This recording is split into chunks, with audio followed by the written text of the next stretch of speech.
Usap-usapan ngayon online ang mga AI-generated photos ng iba't ibang vloggers na tila kasama si Ivan Alawi habang may hawak na iPhone.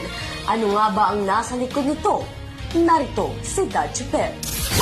Nag-ugat ang trend matapos mag-viral ang iPhone giveaway ni Ivana Alawi. Dahil dito marami ang gumawa ng AI-generated images na nagpapakitang tila kasama nila ang aktres habang may hawak na iPhone. Gayunman, ang mga larawang ito ay AI-generated lamang. Ayon sa mga netizen, layunin nitong makisabay sa trending topic at makakuha ng maraming views at engagement sa social media. Paalala naman sa publiko na maging mapanuri sa mga nakikitang larawan online, lalo na ngayong mas nagiging makatotohanan ang AI-generated contents. Ako si Dad Chuper, nag-uulat para sa Balitang DXYZ. Balik sa'yo, Yumi Gatel.